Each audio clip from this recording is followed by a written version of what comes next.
அன்பான மாணவ கண்மணிகளுக்கு அழகான மாலை வணக்கம். இன்னைக்கு உங்களை எல்லாரையும் சந்திக்கிறதுல எனக்கு ரொம்ப ரொம்ப சந்தோஷம். இன்னைக்கு எதை பத்தி உங்களுக்கு சொல்ல போறேன் அப்படின்னா, சரியான திட்டமிடல். ஆமாங்க, விறகு வியாபாரம் செய்யற 2 பேர் இருந்தாங்க. தினந்தோறும் காடுகள்ல போய் விறகுகளை எல்லாம் வெட்டிட்டு அதை வியாபாரம் பண்ணி அதுல இருந்து வர வருமானத்துல வச்சு சாப்பிட்டுட்டு இருந்தாங்க. இந்த மாதிரி தினமும் அவங்க போயிட்டு வருவாங்க காடுகளுக்கு. அப்போ ஒரு நாள் 2 பேரும் போயிருக்காங்க. போயிட்டு விறகுகளை எல்லாம் வெட்டிட்டு இருக்காங்க. இதுல ஒருத்தர் என்ன பண்றாரு அப்படின்னா, விறகுகளை எல்லாம் வெட்டுறாரு. அதெல்லாம் ஒரு இடத்துல சேர்த்து வச்சுட்டு கொஞ்ச நேரம் ஓய்வு எடுக்கிறாரு. சாப்பிட்டுட்டு தண்ணி எல்லாம் குடிச்சிட்டு கொஞ்ச நேரம் படுத்து தூங்காம அவர் வச்சிருக்கிற அந்த கத்திய நல்லா பதம் பண்றாரு. எதுக்காக அப்படின்னா, மறுபடியும் அந்த விறகுகளை வெட்டுறதுக்கு உபயோகமா இருக்கும் அப்படிங்கிறதுக்காக. இன்னொருத்தர் என்ன பண்றாரு அப்படின்னா, தொடர்ந்து விறகுகளை வெட்டிக்கிட்டே இருக்காரு.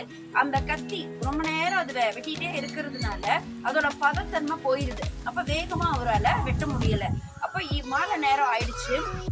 2 பேரும் அவங்க வெட்டி வச்சிருந்த விறகுகளை எல்லாம் சேகரிச்சு எடுத்துட்டு வந்தா கிளம்புனாங்க. அப்ப பார்க்கும்போது ஓய்வெடுத்து வெட்டினவரோடது பாத்தீங்கன்னா நிறைய விறகுகள் இருக்கு. அதுக்கு இன்னொருத்தர் கேட்கிறாரு, கூட வந்தவர், நான் காலையில இருந்து ஓய்வே இல்லாம வெட்டிக்கிட்டே இருந்தனே, என்னால இவ்வளவுதான் சேகரிக்க முடிஞ்சது. நீ ஓய்வெடுத்த, கொஞ்ச நேரம் தூங்க கூட செஞ்ச, கொஞ்ச நேரம் கத்தி எல்லாம் சாணம் குடிச்ச, எல்லாமே பண்ணுன, ஆனா நீ இவ்வளவு விறகு சேகரிச்சிருக்கியே அப்படின்னு சொல்லி அவர்கிட்ட கேட்டாரு. அப்ப அவர் சொன்னாரு, நான் அந்த நேரத்துல அந்த கத்திய சாணம் குடிச்சதுனாலதான் மறுபடியும் நிறைய விறகுகளை வெட்டுறதுக்கு அந்த கத்தி உபயோகமா இருந்துச்சு அப்படின்னு சொல்லிட்டு. அது மாதிரிதான் மாணவ கண்மணிகளா நீங்களும் சொல்றீங்க, மேம் ஹோல் டேவும் நாங்க படிச்சுட்டே இருக்கோம், ஆனா எங்களால சரியா மார்க் ஸ்கோர் பண்ண முடியல அப்படின்னு.